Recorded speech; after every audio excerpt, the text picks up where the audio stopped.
Ma sœur a dit que ce n'était pas juste que je vive seule dans une grande maison pendant qu'elle se débattait avec des enfants. Puis elle m'a dit d'être une bonne personne et de la laisser emménager de façon permanente. J'ai souri, j'ai dit que ça ne marcherait pas. Et puis ma sœur m'a traité d'égoïste parce que je vivais seule dans une maison de 4 chambres. Elle me l'a dit en face, debout dans ma cuisine, en mangeant le dîner que j'avais préparé pendant que ses 3 enfants étaient à l'étage en train de casser les stores de ma chambre d'amis. Et nonnement, ce n'était même pas la pire chose qu'elle ait dite ce soir-là. Mais je vais un peu vite en besogne. Je m'appelle Bridget. J'ai 41 ans et je vis à Columbus, en Ohio. Je suis chef de projet senior dans une entreprise de logistique et je travaille avec eux depuis 16 ans. Je ne dis pas cela pour me vanter. Je le dis parce que chaque chose que je possède, ma maison, ma voiture, mes économies, je l'ai gagnée en étant présente, en restant tard et en disant oui à chaque opportunité qui me faisait peur. Personne ne m'a rien donné. Et cela a de l'importance pour ce que je vais vous raconter. Ma sœur Kristen a 36 ans. Elle a 5 ans de moins que moi. En grandissant, nous étions en fait proches. Vraiment proches. Elle avait l'habitude de grimper dans mon lit pendant les orages et j'inventais des histoires jusqu'à ce qu'elle s'endorme. Je l'aimais tellement que ça me faisait parfois physiquement mal. Je veux que vous gardiez cela à l'esprit, parce que ce qui s'est passé entre nous n'est pas sorti de nulle part. C'est le résultat d'années où j'ai aimé quelqu'un qui a lentement commencé à voir cet amour comme quelque chose qui lui était dû. Kristen s'est mariée à 23 ans avec un gars nommé Todd. Todd était correct. Il travaillait chez un concessionnaire automobile. Il aimait le fantasy football et il avait cette habitude de rire trop fort à ses propres blagues. Mais il était assez décent. Ils ont eu 3 enfants assez rapidement. Eden, qui a maintenant 11 ans, McKenna, qui en a 9, et le petit Sawyer, qui vient d'avoir 6 ans. Et attention, j'adore ces enfants. Vraiment. Mais avoir 3 enfants en 5 ans alors qu'aucun des parents n'avait de carrière stable, c'était un choix. Et personne n'était autorisé à le dire à voix haute. C'est là que les choses ont commencé à changer. Il y a environ 7 ans, Todd a été licencié. Puis il a trouvé un autre emploi et a démissionné. Puis il a essayé de lancer une entreprise de lavage à pression qui a duré environ 4 mois. Kristen travaillait à temps partiel dans une garderie, ne gagnant presque rien. Moi, j'étais célibataire, sans enfant, je gravissais les échelons au travail et je venais de signer l'achat de ma maison. 4 chambres, un joli jardin, un garage pour 2 voitures. J'étais si fier de cette maison. Je me souviens d'y avoir marché pieds nus la première nuit, touchant juste les murs comme si je ne pouvais pas croire qu'ils étaient à moi. Et puis les appels téléphoniques ont commencé. Kristen appelait peut-être une fois par semaine au début. Eh, Bridge, les temps sont durs ce mois-ci. Pourrais-tu nous avancer de l'argent pour les courses? Et bien sûr, j'ai dit oui. C'est ma sœur. Puis ce fut la facture d'électricité. Puis les fournitures scolaires d'Eden. Puis McKenna a eu besoin de lunettes. Puis Sawyer a eu une otite et le ticket modérateur était plus élevé que prévu. Chaque fois, j'ai dit oui, parce que qu'étais-je censé faire? Laisser les enfants s'en passer? Mais voici ce que personne ne vous dit sur le fait d'être celui qui aide toujours. Les gens cessent de le voir comme de la générosité. Ils commencent à le voir comme votre travail. Et si jamais vous hésitez, ne serait-ce qu'une seconde, vous devenez soudainement le méchant. Est-ce que j'ai remarqué que ce changement se produisait? Honnêtement, non. Pas au début. C'est arrivé si lentement. Sur une période d'environ 5 ans, j'estime avoir donné à Kristen et Todd quelque chose comme $60 000. Je me suis assise un soir avec mes relevés bancaires, j'ai tout additionné et je me suis senti mal. $60 000. C'est la compte de quelqu'un. Ce sont 2 ans de cotisation de retraite. C'est une vie que j'aurais pu construire différemment. Et je n'ai jamais reçu une seule carte de remerciement. Pas une seule fois. J'ai eu un « tu es la meilleure », Bridge par texto, généralement suivi d'une autre demande 2 semaines plus tard. Maintenant, laissez-moi être honnête sur quelque chose. Les gens me demandent parfois si je ne veux pas ma propre famille. Si je ne veux pas d'enfants. Et la réponse est compliquée. Je le voulais. Je le voulais vraiment pendant longtemps. Mais j'ai passé ma trentaine à travailler 60 heures par semaine, à financer le ménage de ma sœur et à me mettre en dernier. Je suis allé à des rendez-vous ici et là, mais je n'ai jamais eu l'énergie d'investir dans une vraie relation. Mon amie Lorraine, ma plus proche amie depuis l'université, avait l'habitude de dire « Bridge, tu maternes toute la famille de Kristen au lieu de construire la tienne. » Et elle avait raison. Mais quand on est dedans, on ne le voit pas. Alors, venons à ce dîner. C'était en octobre dernier. Kristen a appelé et a dit qu'elle voulait amener les enfants pour une visite. J'ai dit, super. J'ai fait des lasagnes, mis la table, et même acheté un gâteau parce que Sawyer venait de commencer la première année de primaire et que je voulais fêter ça. Les enfants sont entrés en criant et en courant partout. Comportement normal d'enfant. Très bien. Kristen s'est assise à l'îlot de la cuisine, s'est versé un verre de mon vin et n'a même pas dit bonjour correctement. Elle a juste regardé autour de la cuisine et a dit, ça doit être agréable. J'en ai ri. C'est agréable. J'ai travaillé dur pour ça. Elle n'a pas ri en retour. Elle a dit, je veux dire, 4 chambres pour une seule personne. Pendant ce temps, j'ai 3 enfants qui se partagent 2 chambres dans une maison sans lave-vaisselle. J'ai senti mon estomac se nouer. Non pas parce qu'elle avait tort sur sa situation, mais à cause de la façon dont elle l'a dit, comme si c'était de ma faute. J'ai essayé de changer de sujet, mais Kristen n'avait pas fini. Tu sais quoi, Bridge? C'est un peu injuste, tu ne trouves pas? Tu es assise ici, seule dans cette grande maison avec ton vin et tes lasagnes de luxe, et moi, je me noie. Tu n'as même pas d'enfant. Pourquoi as-tu besoin de tout cet espace? J'ai posé ma fourchette et j'ai dit très calmement, Chris, j'ai acheté cette maison avec l'argent que j'ai gagné. Je l'ai choisie parce que je la voulais. Je n'ai pas besoin de justifier l'espace. Elle a levé les yeux au ciel, elle a vraiment levé les yeux au ciel en me regardant. Et puis elle a dit la chose qui a tout changé. Elle s'est penchée en avant et a dit, si tu étais une bonne personne, une très bonne sœur, tu nous laisserais emménager de façon permanente. Tu as la place. Tu ne veux juste pas partager. Je suis resté assise un moment et j'ai souri. Pas un sourire heureux. Le genre de sourire qui précède une décision sur laquelle on ne peut pas revenir. J'ai dit, ça ne marchera pas, Chris. Elle a cligné des yeux. Quoi?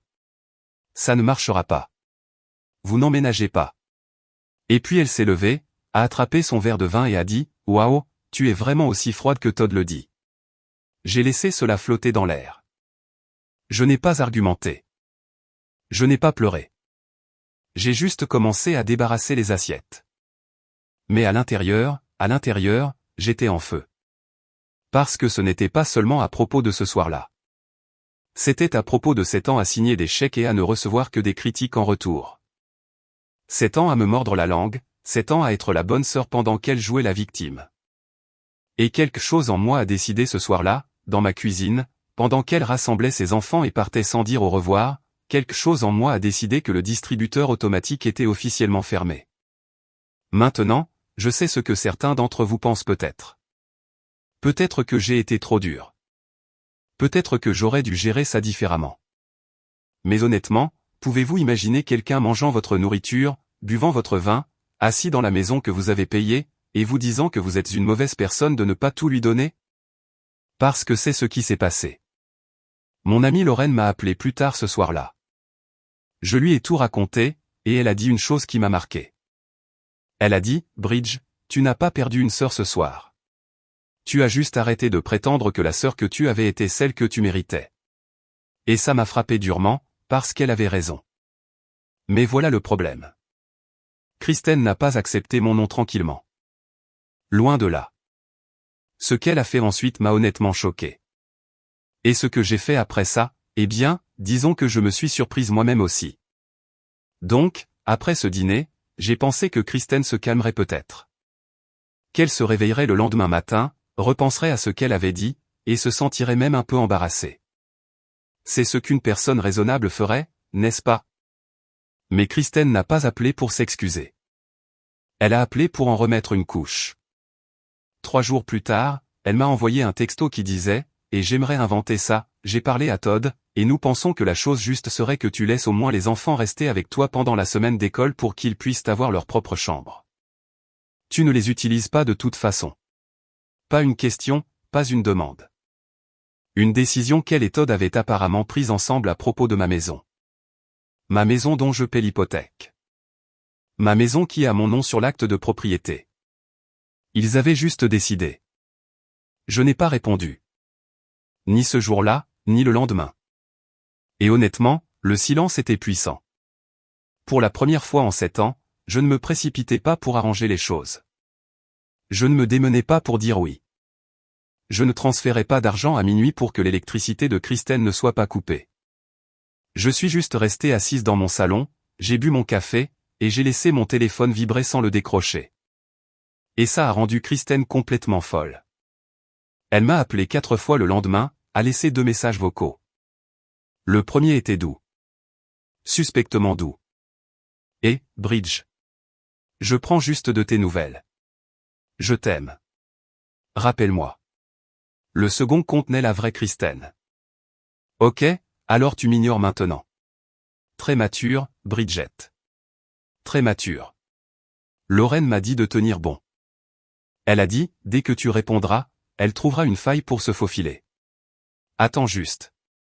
Et Lorraine avait raison, parce que ce qui s'est passé ensuite était quelque chose que je n'attendais vraiment pas. Kristen s'est présentée à mon travail. Je veux que vous imaginiez la scène. Je suis assise en réunion avec 6 personnes, en train de présenter un rapport logistique trimestriel. Très professionnel, très sérieux. Et ma collègue Denise frappe à la porte vitrée et mime, ta sœur est dans le hall.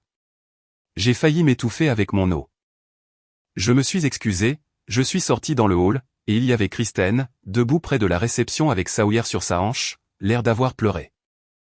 Et elle dit, assez fort pour que la réceptionniste l'entende, j'ai juste besoin de 5 minutes avec ma sœur. Elle ne répond pas à mes appels, et mes enfants souffrent.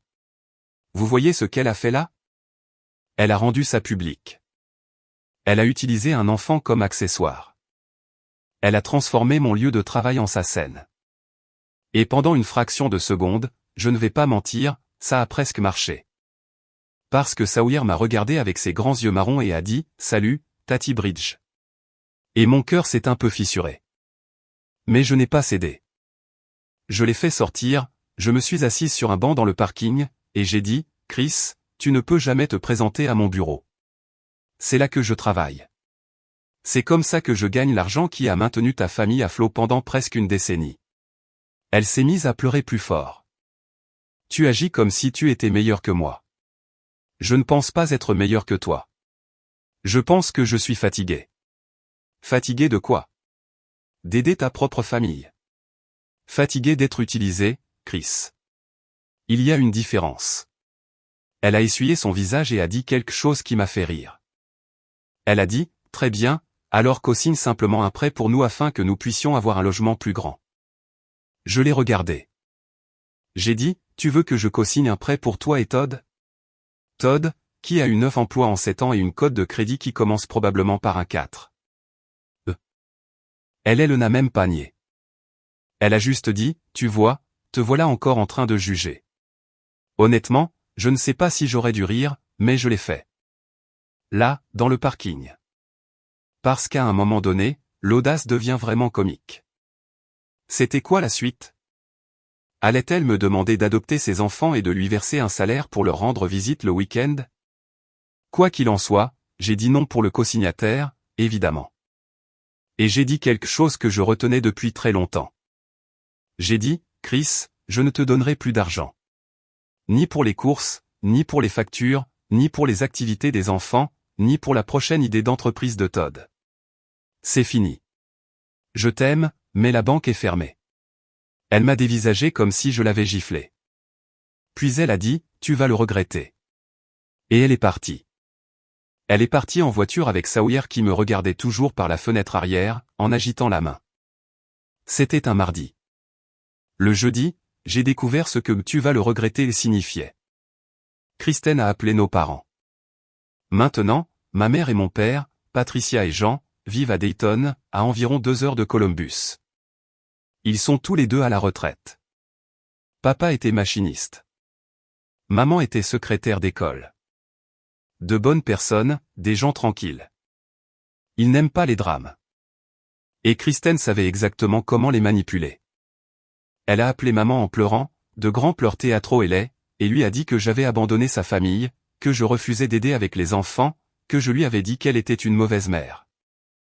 Rien de tout cela, d'ailleurs, n'était vrai. Maman m'a appelé le vendredi matin. Elle avait l'air inquiète. Elle a dit, « Bridget, ma chérie, que se passe-t-il avec toi et ta sœur ? Elle dit que tu l'as coupée des vivres. » J'ai pris une profonde inspiration et je lui ai tout raconté. Pas seulement le dîner, pas seulement le parking, tout. Les 60 000 $, les demandes constantes, les culpabilisations, le sentiment que tout lui était dû, le fait que Kristen avait qualifié ma maison d'espace gaspillé. Je lui ai parlé de la porte tournante des emplois de Todd. Je lui ai dit que je n'avais pas épargné correctement pour ma retraite parce que j'étais trop occupé à être le fonds d'urgence de Kristen. J'ai tout dit. Et c'est là que la partie inattendue arrive. Parce que je supposais que maman ferait ce qu'elle faisait toujours. Essayer d'arrondir les angles. Me dire que la famille, c'est la famille. Me demander d'être la plus intelligente. C'est ce qu'elle avait fait toute ma vie. Chaque dispute, chaque conflit, la réponse de maman était toujours « Maintiens juste la paix, Bridget ». Mais cette fois, elle est restée silencieuse pendant un long moment. Et puis elle a dit « 60 000 $? Plus ou moins. » Une autre longue pause. Puis maman a dit « J'appelle ta sœur ».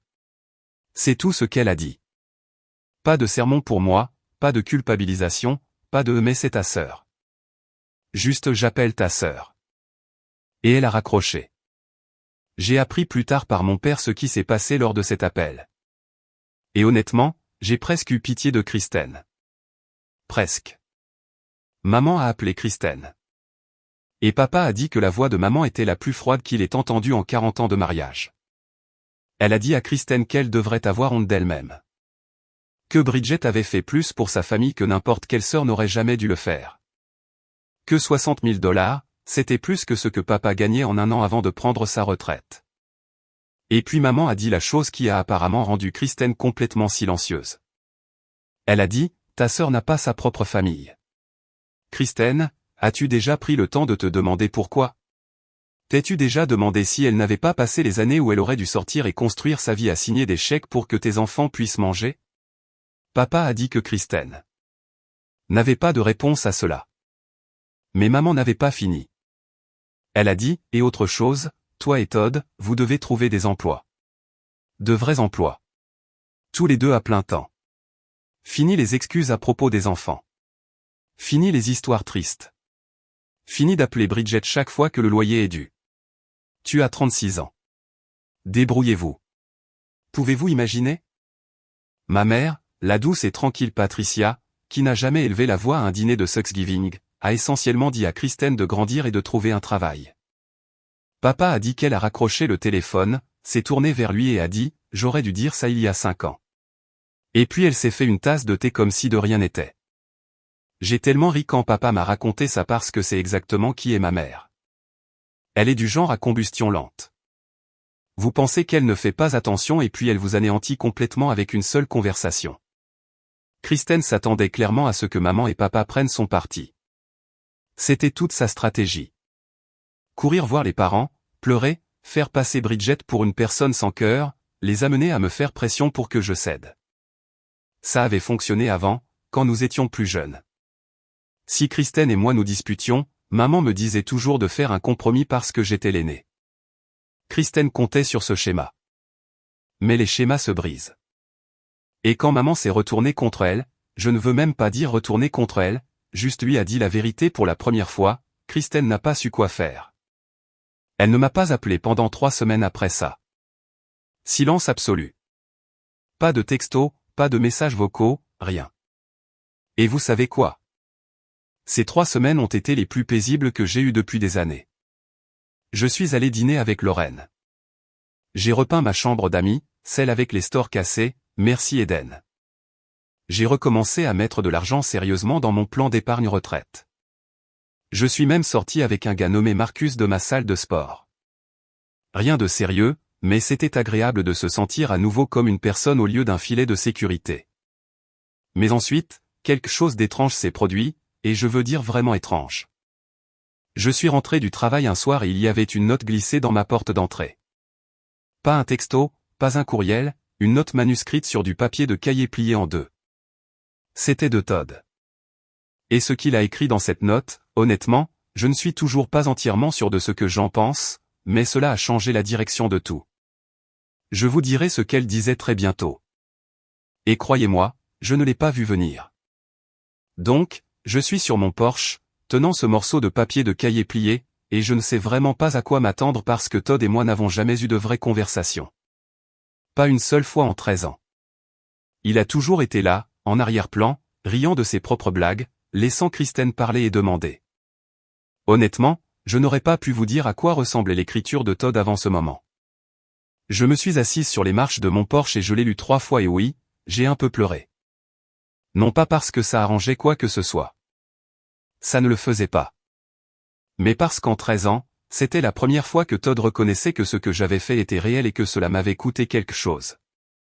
Maintenant, est-ce qu'une note efface 7 ans d'utilisation? Non. Mais cela m'a dit qu'au moins une personne dans cette maison commençait à se réveiller. Je n'ai pas répondu. Lorraine a dit, attends de voir si les actions suivent les paroles. Alors, j'ai attendu. 2 semaines plus tard, papa a appelé, l'air de rien, comme s'il parlait de la météo. Todd travaille à plein temps. Et ta sœur a trouvé un emploi à la réception d'un cabinet dentaire. Je pouvais entendre le soulagement dans sa voix. J'ai dit, tant mieux pour eux. Et je le pensais, prudemment. Papa a fait une pause et a ajouté, ta mère n'arrête pas de parler de cet appel téléphonique. Elle n'arrête pas de dire qu'elle a trop encouragé Kristen dans cette voie. Cela m'a surprise. Je n'ai jamais blâmé maman. Elle a grandi dans une famille où l'on s'entraidait, quoi qu'il arrive. Elle ne savait pas comment tracer des limites parce que personne ne le lui avait appris. Et honnêtement, j'ai hérité ça d'elle. C'est exactement pourquoi il m'a fallu 7 ans et 60 000 $ pour dire non. Un autre mois a passé. Décembre est arrivé et j'ai commencé à redouter Noël.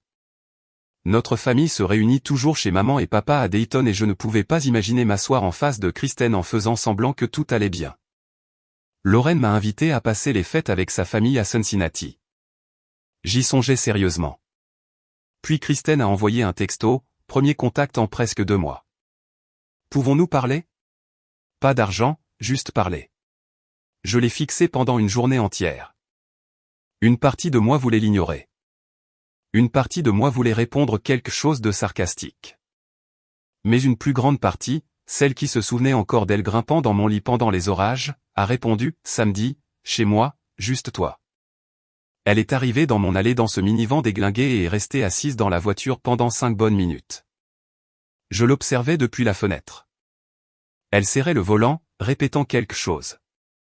Quand elle est entrée, elle avait l'air différente. Pas physiquement. Elle avait l'air plus petite. Pas triste, humble.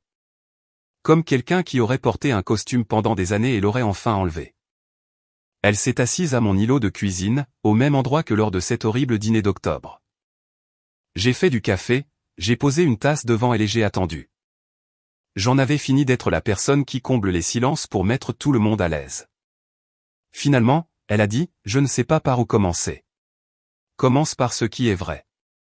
Elle a fixé sa tasse. J'ai été une sœur terrible pour toi. Je n'ai pas argumenté. Je ne me suis pas précipité pour dire, non, ce n'est pas vrai. Parce qu'elle avait raison. Et la chose la plus gentille que je pouvais faire était de laisser cette vérité exister sans l'adoucir. Elle a dit, quand maman m'a donné le chiffre, 60 000, j'ai vomi. Littéralement, je suis allé aux toilettes et j'ai vomi parce que je savais que c'était vrai et que je n'y avais jamais pensé comme un total. Chaque fois que je demandais, je me disais que c'était peu. Juste les courses, juste une facture.